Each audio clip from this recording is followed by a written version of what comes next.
Ladies and gentlemen, boys and girls, welcome back to episode number 17 of Beer vs. Ivy.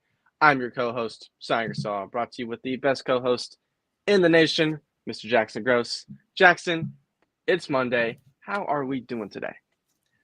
I'm doing all right. A little tired, but that's just and a little thrown off because normally the past 2 days I've been opening at Walgreens, had to give up 6 in the morning, but today I was able to sleep in, so I'm really happy about that. But it's thrown me off a little bit. But no, it's good. Had a fun night last night with you guys, talking about not only some NFL draft profiles for the Senior Bowl, but also just you and MJ getting heated with some Swifties after the Bills and Chiefs game yesterday. That was fun to listen to. Yeah, things are good. I'm really excited for Senior Bowl. Next Monday, we'll be on our way to Mobile, Alabama, so that should be a lot of fun. And yeah, good things coming down the line eventually. Fingers crossed, and a couple other things that could potentially happen. But yeah, things are good. How are you, my man? How's I heard you had some freezing rain this morning. Is that right? Yes. Was supposed to have a 9 a.m. this morning, and I did not have a 9 a.m. this morning because of supposed freezing rain. You know, when I looked outside my window this morning, everything looked the same. But I'm not going to complain with not having to go to old composition class. So it was cool with me. I got to sleep a bit later because of it. I think I'm canceled on Taylor Swift Twitter or whatever you want to call it. Got like 20K views on a tweet that's just basically me going off, not liking Taylor Swift. Sorry guys, she's not that. She's really overrated. I don't see what you guys see, but that's okay. Also got big things coming down the pipeline. Been very busy with Senior Bowl content, Bradley Braves content, and did my first NFL preview for the Bucks Lions game. Like we're so busy over here, but good things are coming. And we're here to talk baseball, and moves have happened. And it makes me happy every week when at least one notable move has happened. So yes, it makes our lives a lot easier. Yes, it does. It does. With that being said, let's get into probably the biggest move of the week. That's because the Houston Astros, they're not messing around. They are taking the loss in the ALCS very hard and nearly losing the AL West to the Texas Rangers. So they're going big.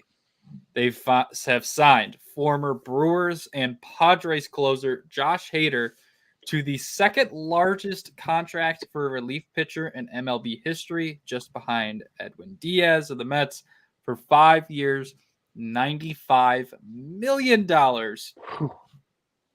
That's a spicy contract, and I've been reading a few different things. That's typically not what the Astros do. They don't typically go out and get the big ticket guys in free agency. So just initial thoughts of not only Hader going to the Astros, but the Astros kind of shifting strategies with basically two other powerhouses they have to deal with. I think the Rangers winning it last year really put them through a loop, and they're sitting there. They get knocked out, and they're like, "This can't happen ever again." The AL West is supposed to be our division, not the Rangers. And then the Rangers won the World Series too. Houston's got a lot of salt in their wounds right now, so they were like, "All right, what could possibly be holding us back?" The bullpen, even though the eighth inning, ninth inning combo of Ryan Abreu or Ryan Presley last year was really good. So then they come out and sign Josh Hader for a very expensive contract for a relief pitcher that's been kind of fragile the past 2 seasons. I don't think this is the move. Yes, the numbers are good. I would love to pull them up, but laptop problems once again, guys. Shocker. But Hader's been good. Hader has been one of the best relievers for the past half decade almost. But $95 million over 5 years? Are we sure about that, Houston? If you get a ring out of it, then that's awesome. And if you closing out games in the World Series, that's awesome. But if it's World Series or bust for the Astros, and if Hader gets injured, something with his elbow, something with his shoulder, this contract's going to backfire real quick. But for now, because he is healthy, he's coming off a relatively good year, and he's going to be the closer, and Ryan Helsley's going to be 8th inning man, and Ryan Abreu is going to be the 7th inning man. That is the best 7th, 8th, 9th inning combo in the MLB. No doubt about it. Because of that pure factor, you have to like the move. Yeah.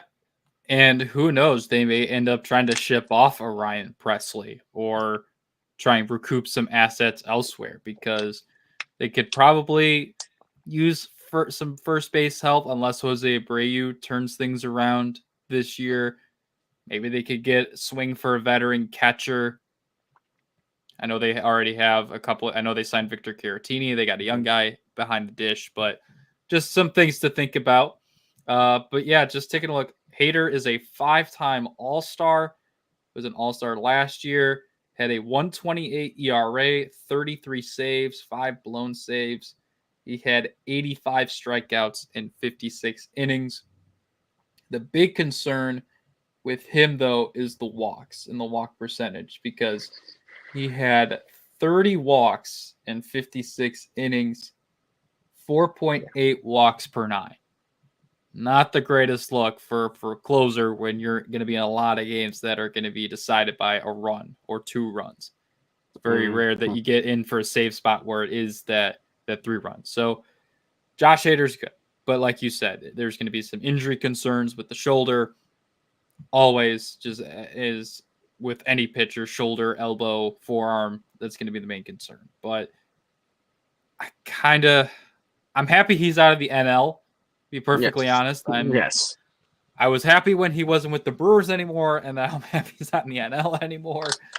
But it's going to be interesting. This is a very rare boomer bust proposition for the Astros, because they typically either develop their own guys, trade for guys that they know, cough cough, Justin Verlander at the trade deadline this past year, or they sign lower tiered free agents, or just guys who are good. So time will tell if this will pay off, but that's not the only move coming out of the AL West in terms of the bullpen, because the Angels have signed someone of significance, and they convinced someone to come there. They got former Tampa Bay Ray and Pittsburgh Pirate Robert Stevenson. They got him on a 3-year deal worth $33 million. I believe there's a stipulation in his contract about his injury history. So at least he's had Tommy John surgery. So something to keep in mind there. I feel like this trade is kind of just trade bait, because, again, as we were talking about the AL West, got the Astros, who won the division last year, the Rangers, who won the World Series, the Mariners were a couple of games from the wild card. They're going to have to do that all while losing Shohei Ohtani and having to pay Anthony Rendon. So I feel like this is a move. Anthony. We'll get to him later. But it just feels like this is a move where the market wasn't as good as he was hoping for, so he took the biggest contract and may get traded like at the deadline or something, since he's going to have 2 extra years on that contract to fetch the Angels some more prospects. Yeah, I'm thinking the same thing. Or I think this signing makes somebody like a Carlos Estevez, who is in their bullpen right now, someone who can be willing to be shipped out, as he was their closer last year, pretty good. So, yeah, Stevenson could get flipped. Yeah, other pieces in that bullpen could be expendable now since Robert Stevenson is there. Or the third option, the option that I honestly kind of think, and I hate that I'm saying this, I think the Angels are going to try to compete. Oh, I really think that there's because of the moves that they've made, they're trying to pick up guys. They're trying to ship off bad contracts and get guys in there that can perform, that can do well. That bullpen, it's decent. They still got Aaron Loop. They got Carlos Estevez. They now have Robert Stevenson. They got some names in there. They got Ben Joyce, the rookie last year who threw like 104. Like they got some names in there who got a lower ceiling but have a lot of room to grow. So I don't think they should perform. I don't think they should compete. I think they should load up the farm system, take a couple seasons, and then go compete. But Artie Moreno is insane. So he's probably going to try to compete and then have 70 wins and then not ship off anybody at the trade deadline because he's delusional. But, that's okay. Yeah, it's like, not only, like we said, you have to deal with the Rangers and the Astros and the Mariners in your own division, discounting potential improvement from a team in the AL Central.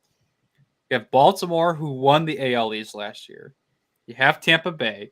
You have the Yankees, who got Juan Soto. The Blue Jays are still I would say, a wild card caliber team. Yeah. So that's what? If we say Baltimore wins the East again, that's 6 teams that I would say are already ahead of the Angels. 5 if you want to remove the Astros as another division winner. Like, I just don't get it. The Angels are on that level of the Red Sox. I think is the best comparison you can make. They're both of those teams they're in purgatory. They should drop off. They should, not load up the farm system, take a year or 2 season off, and reload. But have delusional owners who want to compete now. Look at the moves the Red Sox have made. Look at the Angels have made. You can't really. It's confusing. But I like to move regardless. Yeah, I think that was definitely a weakness for them last year, and I think Carlos Estevez got extremely overworked last year. So having another high leverage guy that they can throw out there every once in a while, I think it'll be good. Outside of the context of where the Angels are at, have they kept Shohei Ohtani and they signed Robert Stevenson? This looks amazing. Yep, but they lost Shohei. Exactly. So, I just yikes, Angels. I just hope he doesn't become another contract bust. That's my hope. So hopefully, yep.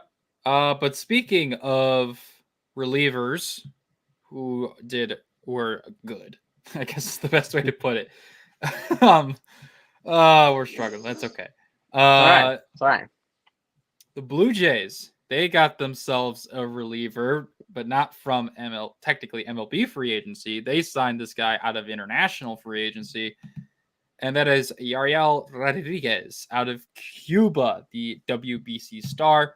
Had a 2.45 ERA in 7.1 innings and 10 strikeouts for Team Cuba during the World Baseball Classic. Saw you brought this guy up in our group chat, and you said you absolutely loved it. I think he got 4 years, $32 million from Toronto. Give us your little breakdown of Yariel Rodriguez. He's good, and I know because the numbers are small sample size in the World Baseball Classic, but he was making guys look silly with the slider. The fastball is mid to upper 90s. Filth. The big thing I like about Yariel Rodriguez is he can be a swingman starter if need be, eat 3-4 innings at a time. But if having him start in just 1 inning increments or even 2 inning increments, that's where his value really excels. He's got the off speeds to play. Fastball has movements. He's good. And for a Toronto team last year that their bullpen fell apart in September, there's no other way to put it. Yes, the bats were also slow, to say the least, but that bullpen fell apart. Guys were overworked, and Yaya Rodriguez is a good compliment to Jordan Romero. Best way to put it. Yeah. And it's also, and I wasn't expecting Toronto to go out for this guy too. So the fact that Toronto picked this guy up, this showed to me that they're awake, that they're alive, and that they still want to compete. And that's also why I like the move. Yeah, I think it's Toronto is in a position where they need to be competing because they have no other choice. Not only do they have a good enough roster, they got to deal with arbitration with Vladimir Guerrero Jr. and try and get him on a contract extension at some point. So if they can't put together, honestly, they're going to still have to deal with arbitration. I think this is his last year of arbitration, if I remember correctly. I believe so. If the Blue Jays either miss the playoffs or like get bounced in the wild card again, this is probably a very like cold take, but I would expect Vladimir Guerrero to make his way out of Toronto. Like, I'm sure he loves the city, he loves the team, but at some point, you got to find a way to start getting yourself in a position to win. And if I'd say this is more of a lukewarm take. I wouldn't say cold take. Okay. Because I'm with you in a way. I can see it happening. And that would be interesting. We'll talk about the idea I'm having right now later because we have something else of a Guerrero to talk about. Okay. But yeah, I'm okay. That would be interesting. That'd be really interesting. You're cooking. But, you're cooking. I'm cooking with a little gas here. A little gas here. No. Gas. But yeah, a little bit. Keeping up on the reliever front, John Bariba is heading to the south side of Chicago. The former Giants reliever is signing a 1-year deal with the Chicago White Sox. Had a 3.99 ERA last year with San Francisco. This, I know I talked about like Robert Stevenson as trade bait. This is a literal trade bait trade for the White Sox. If Bariba has like a 3.5 or like 3 ERA near the trade deadline, he's going to go for some good prospects. Not like, obviously, I'm not saying like top 25 or something, but I think he could go for maybe one top 50 and then like another one in the top 100, or maybe I'm going crazy here, but you were going a little crazy. You're going a little crazy. You're going a little crazy. Okay, he could go for some good prospects. Not great. Anywhere from that, like between 15th ranked to 10th ranked prospects in any given organization system is probably one guy with that caliber, and then one guy on the lower end is realistic. Brebia is he's a workhorse. Like when you think of, he was a workhorse for Giants last year in that bullpen. That's why his numbers are truly a little bit inflated because he was thrown out almost every single game. It felt like up, down, tied did not matter. Brebia was thrown on that fifth inning, sixth inning, seventh inning, all the time.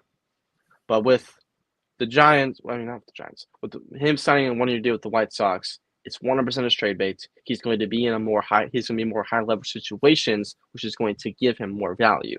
That's what the White Sox are hoping, at least. And worst case scenario, even if he doesn't do that good, the bullpen market during the trade deadline is always insane. Good or bad, he's probably going to get moved regardless. And you know where he's going to go? He's going to come home to the St. Louis Cardinals because I'm honestly kind of upset that we didn't pick him up because he was on my list of people who I wanted. But that's okay. Yeah, I think that's a good idea. That's a good thing. Yeah, I was surprised. Because I just pulled up his baseball reference page. I didn't realize he was with the Cardinals. He was pretty dang good with the Cardinals. Yep. I'm let him walk for now. That makes no sense. I'm aware. Yeah, but 2022 he pitched in 76 games, which led Major League Baseball for pitchers. And then last year, 40 games, 38 innings, gave up 17 earned runs in 38 innings, which isn't that bad. 14 walks was a little concerning. And yeah, he probably had, like you were going to say, he had some injuries. Yep, he was a little injured. He was a bit injured last year. I can't remember exactly what he had, but I think it was something to do with his arm. Yeah, and I mean, he had a 106 ERA plus and a WHIP of 1.1. So I think he'll be a good pickup for the White Sox. He'll eat some innings for them, and then like we've been talking about, he'll fetch some decent prospects from a team. And the White Sox need to build up that farm system because it has gone bare. Obviously, that was going to happen when Luis Robert and Yoan Moncada and some of those guys came up, but it has really, really gone bare because they couldn't draft with Rick Hahn as GM. So yeah, good pickup for the White Sox. Should be interesting. But yeah, we'll move on because since you mentioned the Cardinals, I thought it's a good time to bring up that there might be another retirement tour this year in St. Louis because the Cardinals have signed DH Matt Carpenter to a 1-year deal, the 3-time All-Star. He has moved around quite a bit this offseason. I believe he was obviously traded to the Braves, and then he was cut from the Braves when a team couldn't find the trade for him. And then he obviously started in San Diego at the end of the year. He was with the Yankees at one point last year. He's just moved around all over the place. So it's, for me, outside of the fact he's going to the Cardinals, nice to be, hopefully he'll stay in one spot for this year, for his sake. So, all I can really say to this move is it's a head scratcher. Yes, a lot of people do believe it's a head scratcher, and I'm with them. However, he's going to have the last bench spots on our team. He's there for the veteran presence. He's there for the vibes. He's there because he wants to be there. Shocker, right? So everybody the Cardinals signed this year, they want to be there. And he might get some DH at bats. He could be that lefty bat off the bench. Needs a pinch hit at bat. Boom. If he needs to play the field, I mean, he can play first base. You can maybe put him in a corner spot. You wouldn't. But like, we're paying him $750,000. The Braves are paying him $5.5 million for him to be on the Cardinals. Yeah, thanks, Braves. That's why I'm okay with it. It's fine. It's okay. It actually is okay, and that's.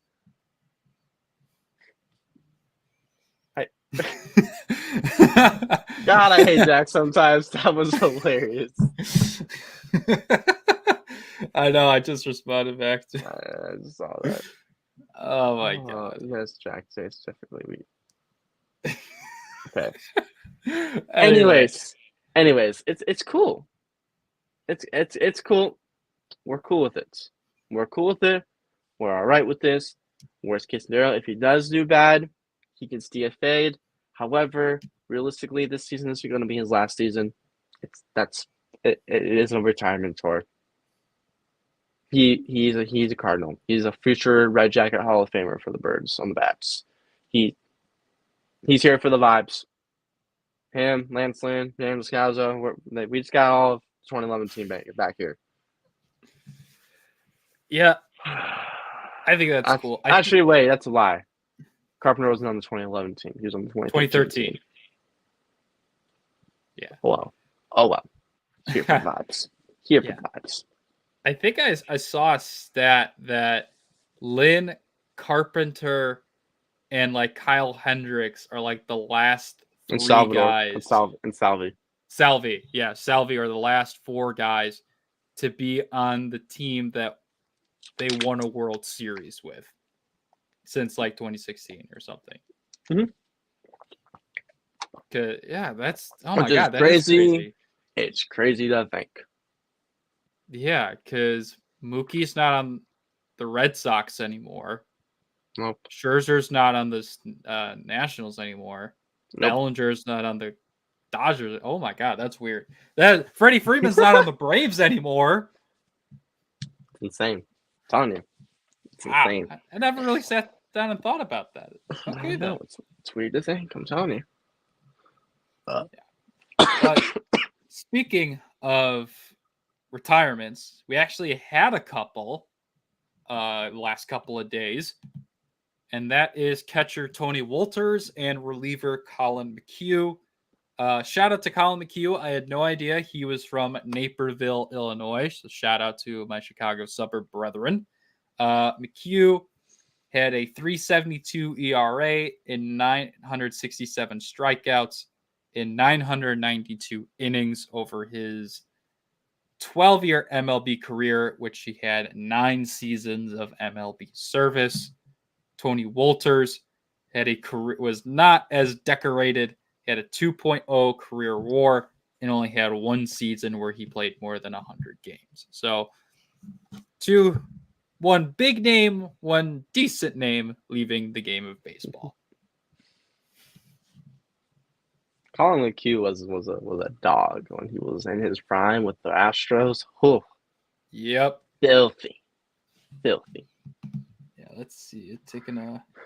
Obviously, he won the 2017 World Series with the Astros. Bang. Let's see. Oh my God. Oh, I forgot. I didn't realize he was a starter. I thought he was a reliever. Okay. But yeah, 2015, he pitched 203 innings, 3.89 ERA, 171 strikeouts. He came 8th in Cy Young. And then in 2014, he finished 4th in Rookie of the Year. So shout out to Colin McHugh. He was good. Yeah, and he had a good year with Tampa Bay in 2021. Decent year with Atlanta in 2022. It's just 2023, the wheels finally came off. A 4.3 ERA in 58 innings. He did go 4-1, which was good. But yeah, it was time. So shout out to him. Shout out to him for also playing with the Rockies in 2013. So for surviving that and becoming a good relief pitcher. Why was that needed? Why was that needed? Shout out for being on the Colorado Rockies. What did the Colorado Rockies do to you? They stole Chris Bryant from me. That's what they did. Oh, you're still on that. It's funny. Hey, he went to Colorado and got worse and didn't get better. You should be grateful. But I miss Chris Bryant. He was my favorite player when I was in high school. Fair enough. Don't disrespect the 2016 MVP. Oh my God. You're right. I won't. I'll shut. Anyway, moving on. Speaking of one of Colin McHugh's former teams, the New York Mets, we missed this last week. They signed Vladdy Miguel Guerrero, the brother of Vladimir Guerrero Jr., and obviously the son of Vladimir Guerrero OG. He's 16 years old, so this is obviously an international free agent signing. This is where I was going to bring up my idea. I think like I said, if the Blue Jays miss the playoffs or get swept in the wild card again, the Mets are having issues with Pete Alonso. Sure. He's going to be a free agent next year because they agreed to arbitration for this year. I could see a world where in a couple of years, Vladimir Guerrero, he'll sign. I'm just going to say it. Vladimir Guerrero Jr. signs with the Mets, and in 3 to 4 years, his brother will come up and they'll play together. And Pete Alonso will go somewhere else. Or they'll sign both of them and just have the ridiculous first base DH combo. I could see a world where that happens. You're cooking.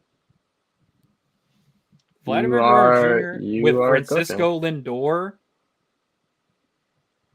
and Francisco Alvarez. That's a nice little core there. And plus, you still have Jeff McNeil. They still got Michael. They don't have Conforto. They have Brandon Nimmo still. So yeah, I'm liking what I'm putting down. I don't know about you, but did I miss something? No, it's something completely off topic I just saw on Twitter Okay. that's making me nerd out a little bit. Okay. It's all good. It's Star Wars Clone Wars show coming out. Or it's the final season of Star Wars The Bad Batch starts streaming on February 21st. And it's a show basically just about clone troopers. So Oh, I I love know. clone. Okay, yeah. And I'm a huge Star Wars nerd, dude. I forget about that, my bad. Okay. Anyway. Anyways. Guess what, guys? Guess what? Hold on. Let me take this. Hold on. Guess Okay. what? What? Your boy is back.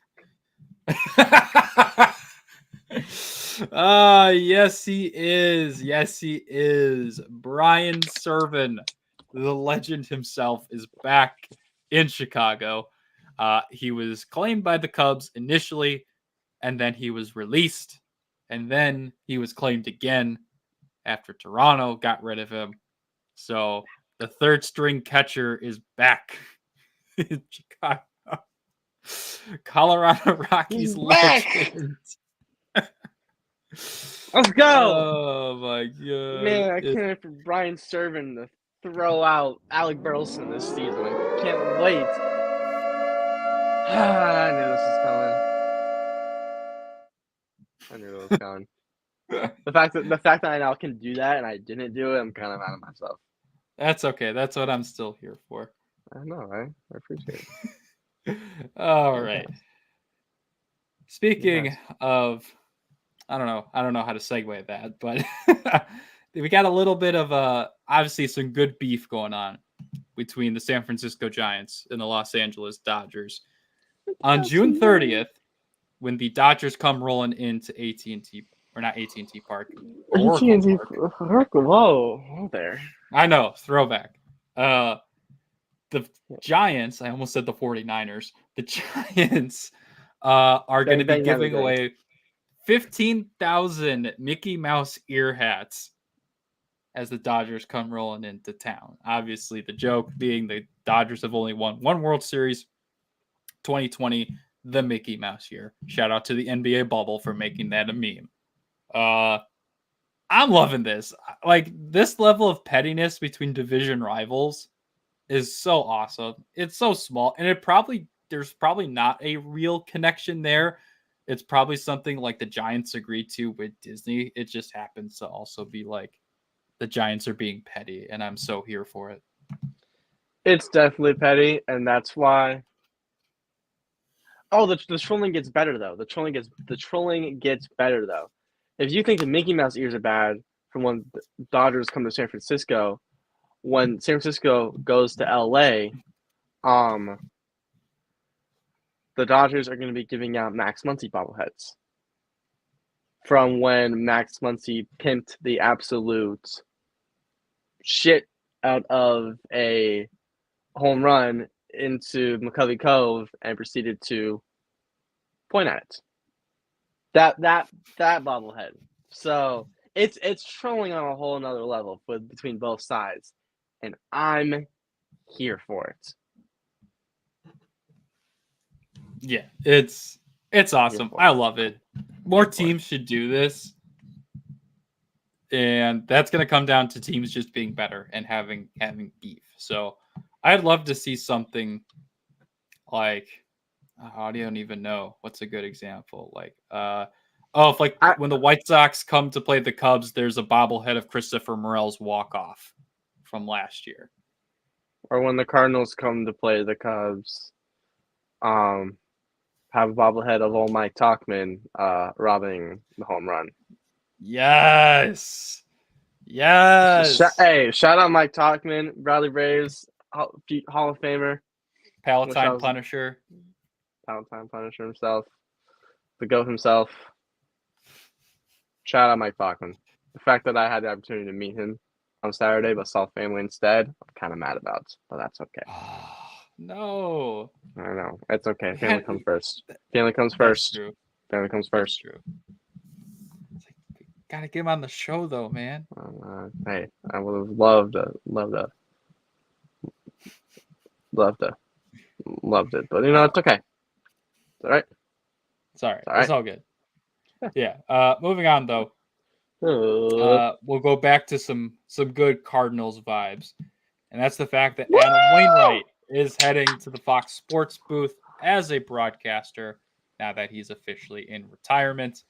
Yeah, I think this is gonna be cool. I am just not looking forward to when he's gonna be broadcasting a Cubs game because I forget who the other guys in the Fox booth are these days. But who was it? I'll look it up really quick. But just your thoughts on Wainwright going into the broadcast booth. Meant to be. This is the match made in heaven. He won. He was still on the Cardinals and would get in mid game interviews and stuff. He's a natural. He did a game. He did an Astros game in the playoffs. He's a natural. He's so good. He knows what he's talking about. He takes different perspective from it. Well, yes, he takes that former player's perspective, but he's a natural. You can tell he's having fun doing it, and I love it. I love it. Yeah. The other guy I was thinking of was AJ Przinsky. I forgot that he was broadcaster. So, yeah, when they have to broadcast a Cubs game, I'm not looking forward to that because it's going to be a totally unbiased broadcast because, yeah, let's have two of the Cubs' most hated rivals, former players, call a baseball game for them. They could be playing the Giants or the Angels or something on Fox, and they'll still find a way. But I think it's good overall. I think Wainwright is a good broadcaster. And he'll bring a lot of expertise to the table, obviously, with his storied MLB career. So good for him. I'm happy for him. Happy to see he's moving on to the next stage of his life and still being around the game that he loves. So good for him. Also kind of jealous of him because I want to be a broadcaster. That's neither here nor there. But anyway. It's me too, honestly. That's okay. I would love to be in the booth with him. Oh, I know you would. I know you would. It would be the best thing in the world, let me tell you. Yeah. But now we have to talk about someone who doesn't love baseball as much as Adam Wainwright did. And that's one of the highest paid players in all of baseball, Anthony Rendon. He was recently on a podcast and said that the MLB season needs to be shortened. I had the quote in front of me. I can find it in a second, but I just don't like Anthony Rendon anymore, man. He is so anti-baseball these days. It's not even funny. I have no other really words to say. I think it's not our fault, Anthony, that you can't be healthy. Therefore, because you can't be healthy, you want the season, you want the amount of games to lower, even though you wouldn't play in the games anyways. What? Okay, buddy. Okay. So I have the quote here. Says, we got to shorten the season, man. It's too many dang games. We got to shorten this bad boy up. Oh, my God. Yeah, he's played 200 career games for the Angels. And, there was a former teammate. I think it was, it was Jonathan Papelbon who said that, or was it Papelbon? It was someone that Rendon played with who said Rendon just absolutely does not like baseball and just has no love for the game whatsoever. I think it was Papelbon. I feel like that might be Papelbon. But regardless, it's Anthony Rendon. Oh, Anthony, you need a lot of things. He needs a lot of things. That's the best thing. That's just the best way I could put it. And I think, man, I hope he breaks the narrative and plays 117 games this year to prove a point. Yes, that many exactly. I don't care how good or bad he does. Oh my gosh. Yeah. So I found the tweet from Papelbon. So I can definitely, because someone else had posted. I can definitely confirm Carabas here played with Rendon and he literally hates baseball. Yeah, it isn't. Yeah, it's long. Isn't that what you signed up for? Just tell the team you want to play half the season and give back half your salary. Good stuff, Papelbon. Good stuff. Never change. Yeah, no, that is.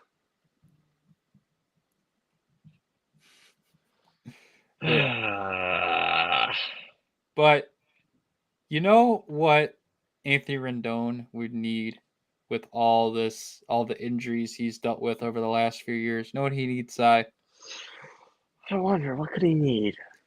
Some good insurance. Erie Insurance says here's to the grown-ups who move, mortgage, mow, and still bust a move. But does your home insurance still fit? Erie helps you protect the home you've grown into, all at fair prices that are often less than the other guys. So how do you find the right coverage? Magic. Nope. Local independent agents who get to know you like this. Your local Erie agent is Building Block Insurance Group. Get a quote today at 704-464-4544. Erie Insurance. Yeah, Rendon gonna need that insurance real quick. But Rendon gonna need it for show. anyway. Just like I need this Kit Kat. Perfect. All right. Let's see. Now it's MLB rumor mill time. And Woo! the biggest rumor that I was able to find, of course, deals with the best team in the NL Central, and that's Chicago Cubs. The Cubs have reportedly are interested in an elite closer, and no, that's not a joke like it is with Joe Flacco. It's Emmanuel Clase. It is Emmanuel Clase. Bruce Levine reported on 670 The Score that the Cubs have interest in trading for Emmanuel Clase. Yes, please. 25 years old with 2 more years of control under to go. Fantastic year. I love Adbert Alzolay. However, having him and Clase for the 8th and 9th inning, music to my ears. Music to my ears. So I would be here for it. The trade package, I don't know what would do it for just Clase straight up, because I've saw some suggestions from some Cubs fans to try and get Jose Ramirez and ship off Christopher Morel in that same package, which I don't know about that. That'll be a great deal. But it's something. It's something for sure.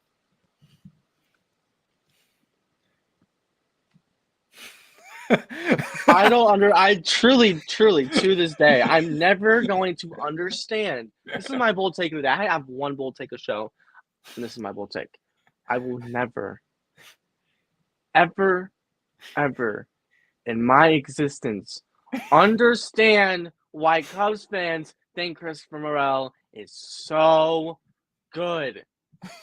How you talk about him, you make him think he's the second reincarnation of Jesus Christ himself. Oh my God. That is just what I believe. I think Chris Morel is just Jesus Christ, because that's how you guys make him sound. So, and I just don't get it. The numbers aren't bad. He's I would say he's like a above average player when we look at the bat. But even then, he gives me Javier Baez vibes when he's in the plate. I'm not gonna lie. Yes, when bat hits ball, it's powerful. It's loud contact. It just has to get there first. He swings like a maniac. And you see how bad Javier Baez is now? Give Chris Morel a couple years and he's going to be right where Javier Baez is at. That's my bold take of the day. Wow. I don't think Morel would get as bad. Like, yes, he gets fooled on sliders like Javier Baez does, but not to like the same degree where Javier Baez was swinging at like a pitch in the other's batter's box. Like, yes, and that's true of a lot of guys. And I think yes, Morel is good, and that's the main part of the argument for me. It's also just, again, his age and his team control and his ability to grow. He's only played in 220 games in his career, and he already has 42 home runs and 117 RBIs. Like, he's off to a good start. Yes, the batting average could be better, and the on base could be better, and the defense definitely needs to get better if he wants to be a more of an everyday player. But I think it's more of just a value perspective. You know what I mean?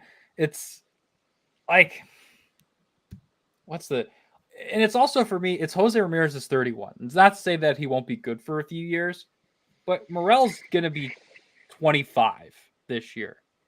If Jose Ramirez was like 27 or 28 years old, I'd do this in a heartbeat.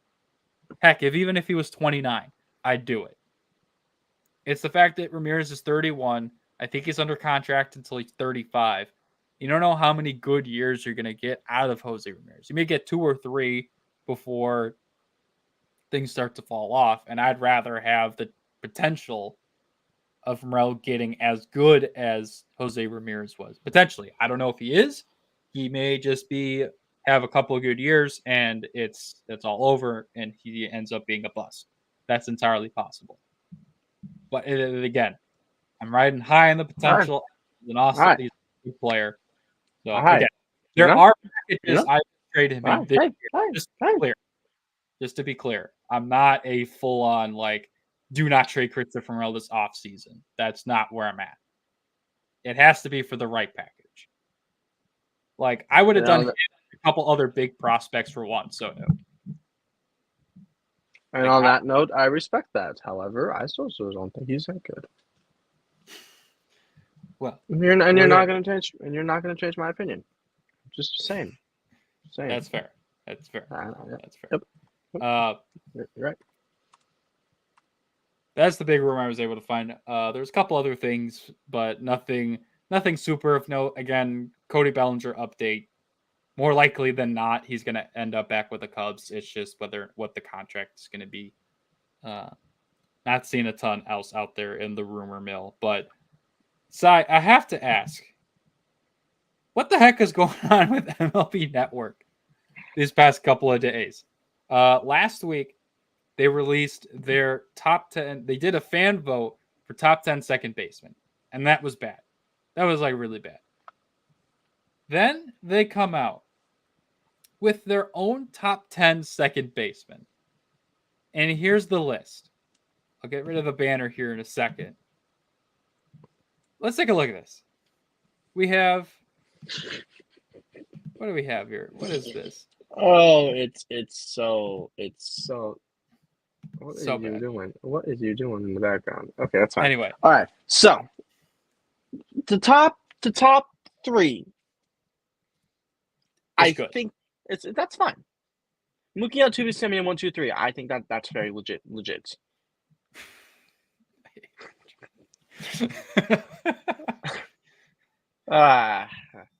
Luis Arias at 4. He's more of a utility guy. He's been playing some first base. I don't know how I feel about that. Ketel Marte at 5. I don't like that. Ketel Marte needs to go a little bit higher. Matt McClain at 6. Yes, Matt McClain was good. Matt McClain was great. At 6, no. Andres Jimenez at 7. Good, not great. Eduardo Julian at 8. Good, but a rookie. Zach Galef at 9. No. And then my big one. Yes. Actually, my second biggest one. Why is Nico Warner at 10? Swap Nico and Matt McClain. yes. Thank you. And then just completely bump Zach Galef on the list. Yes, Zach Galef is good. He's good. Well, Nolan Gorman? Brandon Donovan? Hello? And then also, I will say there's one thing that they did factually do right. It's actually two things they did right. No. One thing they did right, one thing they did wrong. Ha-Seong Kim should be on that list somewhere, Yep. and Gorman should be number 10. Just saying. It's the highest Yep. I would put him. That's the highest I would put him. But he needs to be on that list at number 10. But that's okay. I want they can hate. They can hate. Elite level hating from MLB. I love it. But on that note, I think it's very poetic that MLB Network came out with a very bad second baseman tier list. So now we can just show them how it's actually done. It's time. Another week, another tier list. We're gonna knock out every position. And today, we got second baseman. And I'm looking at these faces, and there's a couple guys I do not know. But that's all right. All right, let's get it started here. Start us off. Of course, they have this guy's hat cut off. I don't even know. It's David Fletcher. I looked at the mugshot. Because I see the Phillies, Reds, and Cardinals. So yeah, that has to be. He just looks really homeless in this one. Like, I don't know what's going on with him, but why is David Fletcher catching a straight like this? Because he is. He just looks homeless in this one. And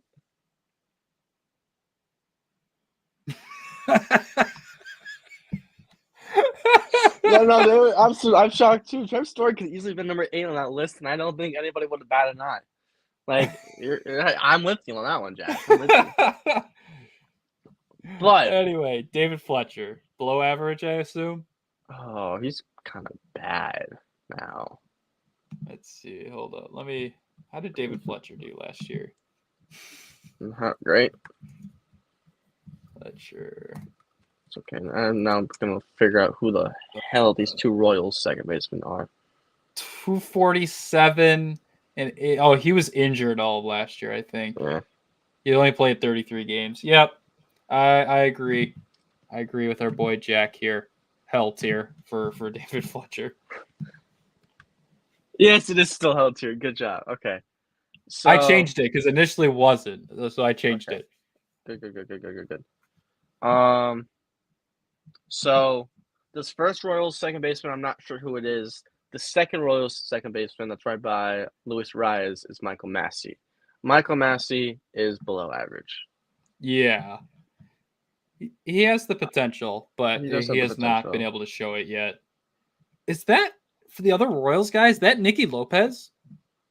That might be Nicky. Hold up. I just don't like that he's in the Royals. He's in the Royals gear, not the Braves gear. Yeah, that's Nicky Lopez. Yep. And Nicky Lopez is below average. I'd probably put him ahead of Massey, but love Nicky Lopez. Love him for the vibes. Love the little bit of time he had with the Braves last year, but bad. Well, below average. Okay. Tampa Bay Rays second baseman. Why am I blanking? This is Brandon Lau. Brandon Lau. And I can double check numbers, but I'm putting Brandon Lau at least average. Okay. Average may be good. Let me double. I think he's check. good from what I can remember. Okay. Well, we'll put him in good. Let me just double. Let me go to Baseball Reference real quick. Baseball Reference. Oh, you're already on it too. Cool. Because he was really good in like 2020, 2021, but he's had a couple of down years, which is why I'm kind of blanking. Yeah. 2019, 2020, and 2021 were solid, but yeah, last year 231, 328, 443 slash line. He had 21 home runs, played in 109 games. Yeah, I think I put him in good. Yeah, I put him in good because the OPS plus is 113. Yeah, I think that's fair. Looking at that. All right. Now, this is Jorge Polanco. This is my first controversial one because, I've got to put Jorge Polanco in good. Okay. He's still got it. The glove isn't existent, but he's still got it with the bats. I can double check numbers. Yeah, I think that's a good spot for him. I think Jorge Polanco. I would even. I feel like maybe the bat is just carrying it so well. Just because I feel like when I think of like Jorge Polanco, I'm thinking like average second baseman, but he's probably just a little above average. So last season in 302 at bats, 255 batting average, 14 home runs, 48 RBIs, 335 OBP, slugging of 454, OPS of 79 with an OPS plus of 115. Similar numbers to Brandon Lau. Lau. I would put him over Brandon Lau though. Brandon Lau's got a better glove. If we go purely based on the slash line, the OPS is better. The OPS and the batting average are both better. Therefore, good. I like that. Jordan Westberg. Average. Set the bias to the side. He was platooning last year with Adam Frazier. He hits lefties really good. Righties he's struggling. However, I think he'll probably be the full-time second baseman this year. I don't know. So is their plan if Jackson Holiday comes up? Is it going to be an infield of Henderson, Holiday, Westberg, and Mountcastle? Is that the plan? Yes. Okay. With with Jorge Mateo being the shortstop coming off the bench. Yeah. Coming off the bench. That's speedy as all can be. Yeah. I think that's fair. I think that's fair too. Luis Arraez. All-star. Yep. Can't put him in a league because he's turned into more utility guy. Yes, batting average this, batting average that. He's great with that. However, he's an all-star. There are guys who are elite. All right.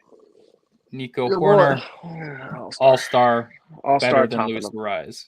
Correct. Not elite. However, with one more good season, can be elite. That is my bold take. If he can hit the ball a little bit better, because he's a Gold Glove second baseman, no question about it. One of the best middle infielders in all of baseball.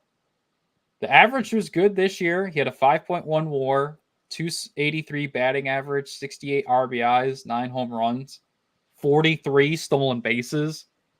I didn't even realize he stole that many bases. He plays. Good he plays well. Lord.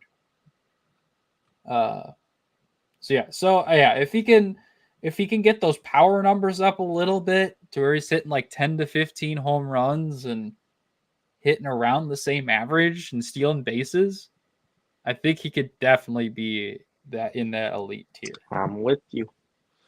All righty. Here's my do we want to get spicy? Elite. Yeah. Put him there. I just looked at the numbers too to double check myself. He is elite. I don't care what Traffic Mark has to say. Ozzy Albies is elite. Man, everybody's catching her straight today. Ooh, I'm on a roll.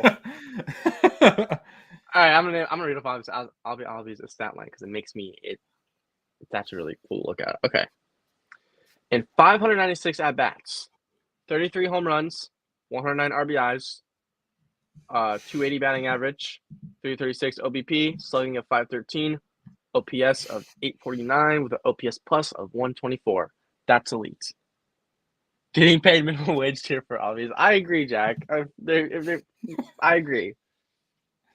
He's getting paid like $7 million a year to put up those numbers. Insane. But easy elite tier. Easy elite. Easy. Right. I believe this is Brendan Rodgers. Correct, and I'm leaning towards below average because he's not been performing. No, he is really fallen off since his 2021 season.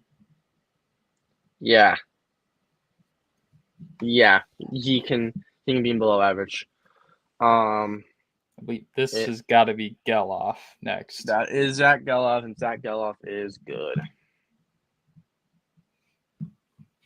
There's not a full sample size. Well, we have seen he's great. He has the room to grow. He's probably going to be the all-star representative for the A's next season. No other words. I'll play into his future a little bit. He's good. He's good. I think honestly he has a chance to, like, outside of like the joke of like he's on the A's, so he'll be the all-star. I legitimately think he will play at an all-star level beyond just having to have an Oakland A on the team. Agreed. All right. Next, we got Gleyber Torres, former Cubs farm system legend. Thank you for Aroldis Chapman in a World Series. Labor Day. Labor Day's good. Yeah, I'll put him top of good. 'Cause Power numbers are insane for him, but Yeah. I think the gloves still need some work from what I remember. If the glove gets, I agree. The glove gets a little bit better. He can be all-star level. But yeah, he's good. He's an above average second baseman. He gives you what you want. Exactly. Okay. Is this Colton This is- Wong? Yep. You can put him in the bad tier. He fell off. He's Oh my not good God. anymore. It's because he didn't play for an NL Central team. That's the only reason why. Yeah. All he's missing is playing for the Reds and the Cubs, and he'll play with every team in the NL Central. Well, you won't pay for either of those teams. So none of those teams need him. Nope. Sorry, Colton. All right. Yeah. Pirates. Is this? Oh, who is this? This might be Leo Peguero. Let me double check. That's what I'm thinking. It's him. My God. Oh, there, Peguero. Am I right? Yes, it's Leo Peguero. I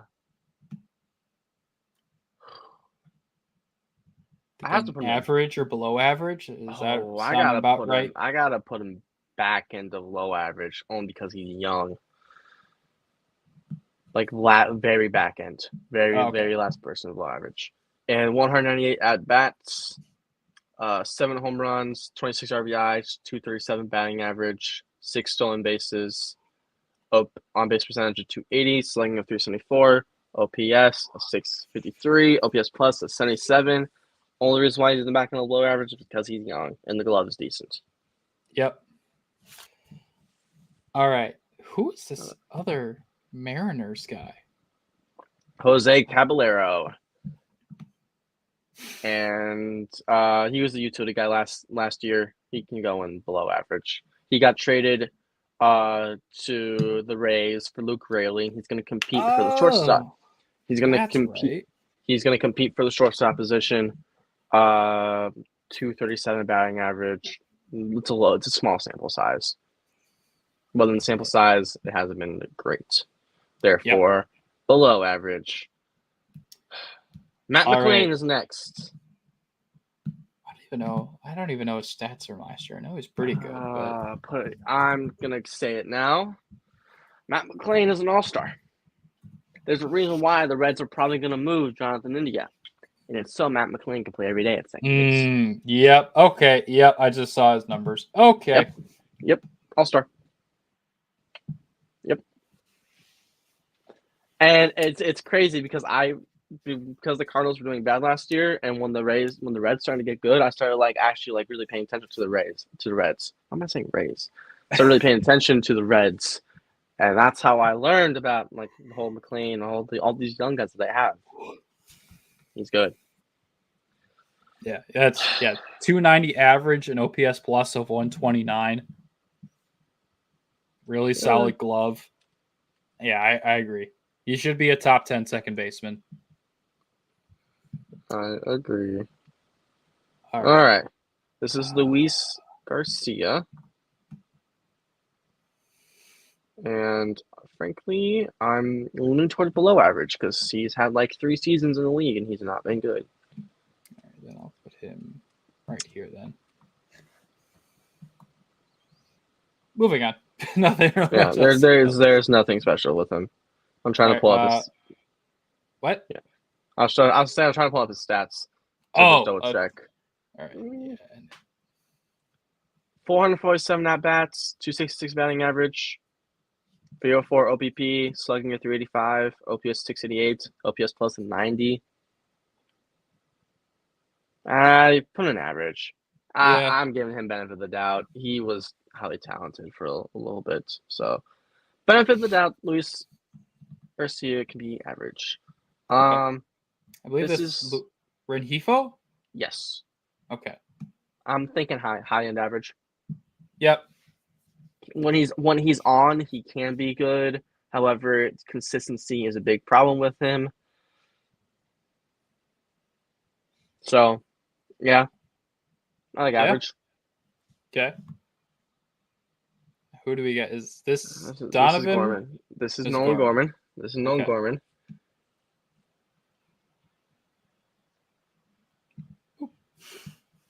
I'm thinking about this one because I need to put my Cardinals biasy aside. Hold on. All right, Nolan Gorman. I have the number in my. I have where I want to put it in my head, and I have my reasonings. Okay, the 117 OPS plus is pretty good. 27 home runs, 76 RBIs. He's going to be a power guy for his career. He's not really going to hit for average. He's 23 years old. Have to note that he's 23 years old. This is his first full season playing. Mm-hmm. And he defensively, because this is the big thing I have to tell people. Defensively, he went from being below average to average. He's an average glove with that power bat. I think he's an all-star. Put him at the back end of the all-star. Yeah, let's see here. I'd have to put him back end of all-star. Yeah, behind Arias. Yeah. Mm-hmm. He's just like outside of him like being a Cardinal, he's a very teetering for me. I could see putting him at the high end of good because right now he seems like a left-handed Gleyber Torres. Yes, but power-wise is better, and he was dealt with a little bit of an injury bug last year. That's why his numbers don't look as good as they should. And he's 4 years younger than Gleyber. Based off all that, he did have more home runs. I mean, by 2, but he did have more home runs than Gorman and had a 40 points edge in the batting average. So, yeah, and I'll give him benefit of the doubt because he's young, so I'm not going to hold that too much against him. And I think, he's probably better than Torres. It's very close, though. It is close, and I know it's close. But you have to I put my biases aside, and I literally look at the numbers, and I know his growth from 2022 to 2023. That's why he's in the All-Star tier for me. Move on, because I can spend all day talking about him. I know. Tony Kemp, hell tier. Cubs legend Tony Kemp. I'm just for the simple fact he played for the Cubs. He gets to go at the top of hell tier. I think that's perfect. No, move on. Don't even talk about it anymore. Okay, which Naylor brother is this? This is neither Naylor brothers. This is Andres Menace. He looks like one of the Naylor. When I first looked at him, he looked like one of the Naylor brothers. I swear. Well, he's not. Why did I think that? I don't know. Probably. Yeah, he's good. I don't think he's an all-star, but I think he's good. We have to look at the numbers because a lot of people argue that he's an all-star. Andres Jimenez. 15 home runs, 251 batting average, 98 OPS plus, 30 stolen bases, 62 RBIs, 712 OPS, 5.3 WAR. So he's probably a very good defensive player. Yes, he's very good defensively. Yeah, he won a Gold Glove this year. He was an All-Star last year. Yeah, 2-time Gold Glove winner. His hitting stats just took a nosedive. He finished 6th in the AL MVP voting in 2022. Your call. Let's see, because we already got based off of last year, I think I can put him in the high end of good. That's cool actually, too. I think both. Yeah, I like that. Yeah, I like that. Just with his pedigree, he's a 2-time Gold Glover. Mm-hmm. I think he's done more than what Gleyber Torres has done. Yes, if his stats tinker off a little bit, then you can put him in. He can lower his self down. Yeah. Okay. I believe this is Bryce Turang. And if that's the case, I'm pretty sure Bryce Turang is below average. Yep, that's Bryce Turang. Bryce Turang, cool. I was right. I love being right. Bryce Turang is below average. Just the bat's not there. He's still young. Yep. The bat's not there. This is Eduardo Julian, and he is good. He's in that good tier, 100%. Actually, we're gonna look up his stat line because his stat line is ridiculous. Looking at it. Eduardo Julian. I think I spelled his name wrong. I definitely spelled his name wrong. Oh well, just trust. He's good. I can't spell his name. He was good last year, no doubt. Anyway, I've heard his name before. The second baseman for the Red Sox, Emmanuel Valdez, I believe. Yes. Okay. I'm so good, and Jack should be here. Jack can hopefully double check us, but he's not that special. I hate to be that guy, but he ain't none. So if I had to put him somewhere below average to average. Oh wait, no. I don't think that's that's Cedane Rafaela. Oh, I know his middle infielder. Well, below average. He's a rookie that hasn't really got playing time in the MLB. So, do we want to just say that's Vaughn Grissom because that's probably who's going to play second base? Yes, we can say that's just Vaughn Grissom. All right, let's what? Get no Jack. That's all I have to say. He's not S tier. I need to see consistent playing time from him. And before I see consistent playing time from Vaughn Grissom,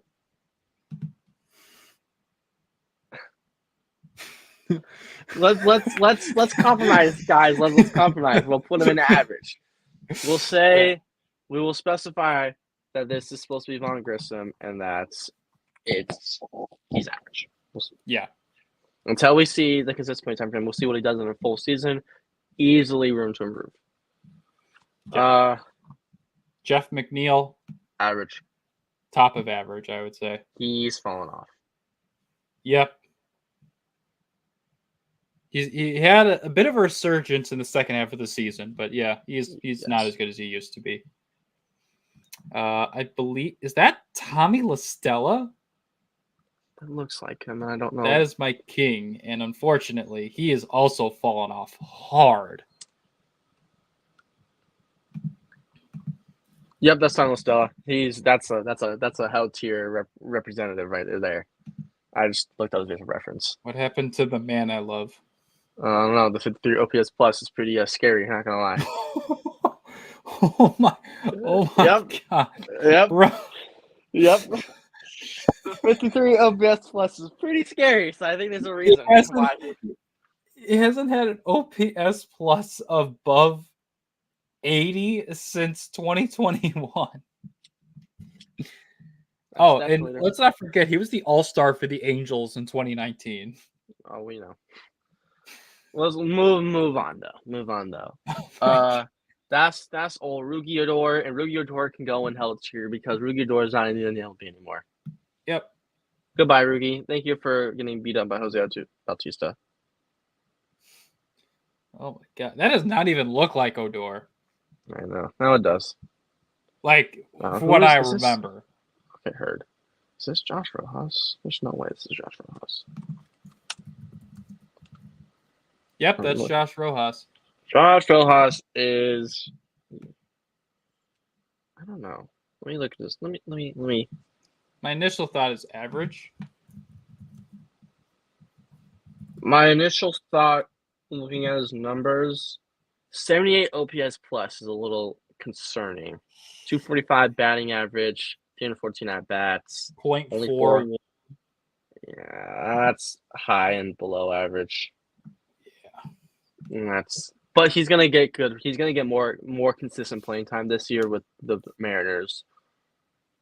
Yep. Oh, I So there's forgot room he's on for the Mariners improvement. now. Yeah. There's room for improvement. Right. Adam Frazier, I think, is your definition of an average second baseman. Yep. I'll put him right next to Westberg. Cool. No, put Westberg in front. Westberg's better. Okay. Thank you. All right. Marcus Semien, elite. He's the best second baseman. Not second best second baseman. I have to remember who's in this tier. Yep. No words. Simeon's great. He's getting paid that money for a reason. Yep. Uh, Great glove, great bat, clutch player, franchise leader. Yep. Plays every Nothing single else to game. say. Plays every single game. Hold on. I have to He look did. this up He to did. make sure. He did. But No, you can no, look it up something just to else. say. Oh, okay. Yeah, I was right. The White Sox gave up on him 10 years ago. Oh, Southside. Southside, Yep, where he you was at? with the White Sox for 2 years, Southside, where you at? the Athletics for 5, Blue Jays for a year, and obviously now with the Rangers. So take the L, White Sox. You gave up another franchise player for nothing. Cough, cough, Fernando Tatis. Oh, James Shields is worth it.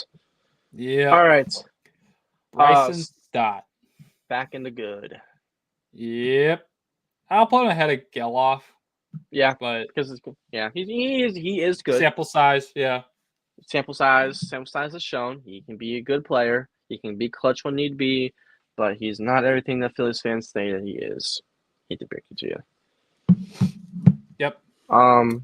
Whit Merrifield, average. Yeah, I'll put him behind Rengifo. Yep. Somehow he average. lucked his way into an all-star appearance, but I think he's just and there's a reason he hasn't been signed yet. There has. I believe that is Gene Segura, and if that is in fact Gene Segura, bad. That's a hell tier if I've seen one. Yep. Elvis Andrus is still getting major playing time in 2024. And for that reason and that reason only, I think he's still a decent defender. Yeah, but he's old. I'm putting him in the back, and all these other guys are younger. Put him in the very, very last spot, below average. I would think he should go. Okay, that's fair. Jonathan India. Let me look at Jonathan India's stats before I say where I think he should go, because my initial thought would either be, it's weird. It's either high end of below average or high end of average. High end of average. Oh my God, he's average as all can be. Listen to the stat line: 454 at bats, 17 home runs, 61 RBIs, 244 batting average, 14 stolen bases, 338 on base percentage, slugging of 407, OPS is 746, OPS plus of 100. 100 is the average. Therefore, he is average. I'll put him ahead of Merrifield just because of age. And it's ironic because the Blue Jays are probably going to trade for him at some point. All right. Who's the second baseman for the Tigers? That is Jonathan Scope. I thought it was Jonathan Scope. Hell tier. There's a reason why he got DFA'd. Yep. All right. Next. Ketel Marte, elite. But he can go behind all these elites. Okay.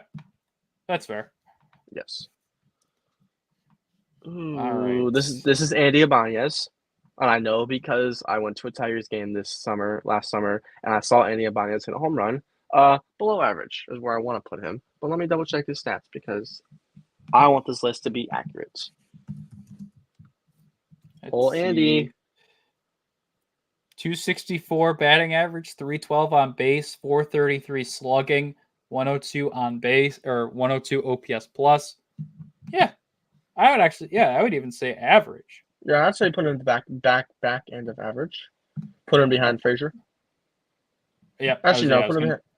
Yeah, behind Frazier. I like that. I think that. Just because he's had a little bit more consistent playing time than Grissom and Garcia. Yeah. We haven't seen what Von Grissom is going to do yet. All right.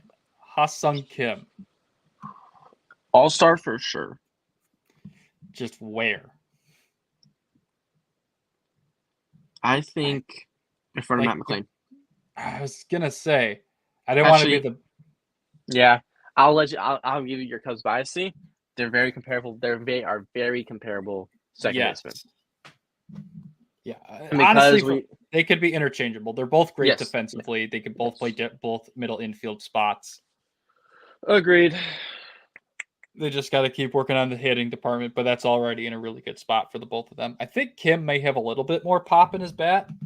Yes, I believe but, so. Yeah, he had 17 home runs last year. Yeah. Jose Altuve, elite, behind Simeon, in my opinion. Yep. Mookie Betts. Mookie Betts is number 1. And then this Tyro Estrada. Yes, that's Tyro Estrada. He's average. Yeah, I'll put him ahead of India. Yep, he's average. He's 250, 260, decent glove. You know what you're getting out of him. Yep. So from our list, our top 10 is Mookie Betts, Marcus Simeon, Jose Altuve, Ozzie Albies, Ketel Marte, Nico Horner, Ha-Sung Kim, Matt McClain, Luis Arias, and Brendan Donovan.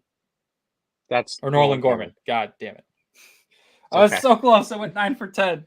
It's okay because I don't know why. He just looks like it's the goatee. Whenever I hear Brendan, I just think of that goatee. Brendan Donovan's. I don't know where Brendan Donovan's going to come in on these lists. I'm not going to lie, but he's. Yeah, I think that's a very accurate 1 through 10. Yes, if you want to switch out Jimenez for Gorman, yes, you can have your argument there. You can have your argument there. And you'll have biased Yankee fans saying that Gleyber's in the top 10, but you know what you're saying out of that. Yeah, Gleyber's a top 15 second baseman. He's one of the better second basemen, but no, he's not top 10. So see MLB Network, it's not that hard. It's not that hard. Easy. And we're part of the fans, and we're actually kind of smart. So I know, right? And on that note, it's time for the bottom of the ninth.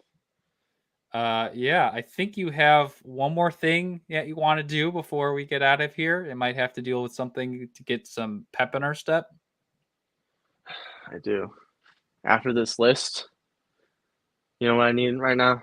I'm feeling a little drained, a little tired. I need some W energy in my life.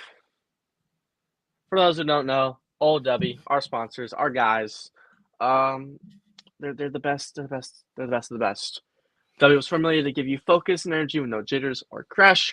Formula contains vitamins, amino acids, and non-tropics, including the patented neural factor.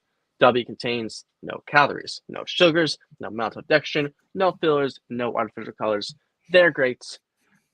They give us the energy that we need. They give us the pep in our step that we need, and they give us the right list because MLB Network can't do it. And if they had some if they had some W energy in their system, I think they would have had what we had. But they didn't, and that's why their list is so bad. But you know, I got a hookup for them. They use our code during on Thursdays. They get 10% off. They get some W in the studio. They can drink it before they go on the show. Then we wouldn't have any problems. As always, thank you, W, and be responsible. Don't give it to your dog. It's for humans. I had to bring it back. It's for humans. It tastes good, but always drink responsibly because, you know, some people get hooked on energy drinks, and then that's not good. So you just gotta be careful. Yeah. But I know somebody who I think would like some W energy. You know who that is, Jackson? Who's that? That is our guy, Craig Counsell, the card guy.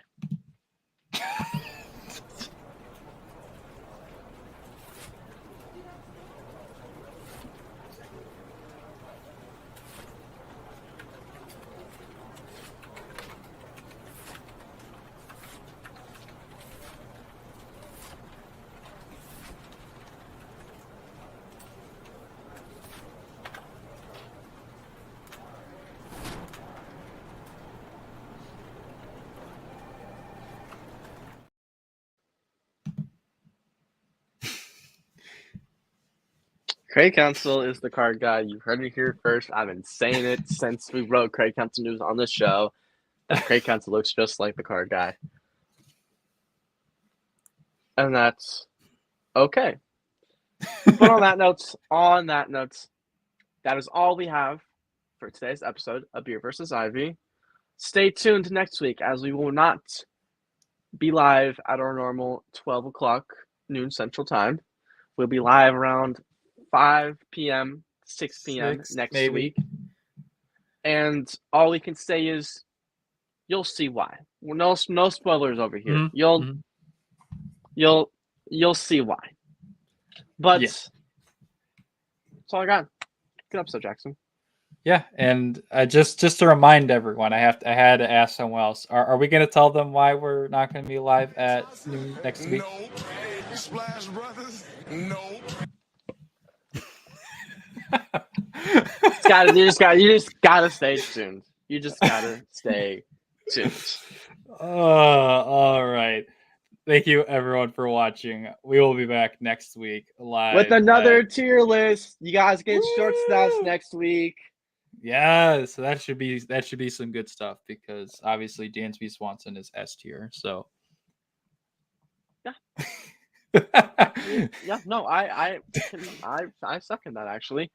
Actually, that's a lie. Well, I had to remember who shortstops are.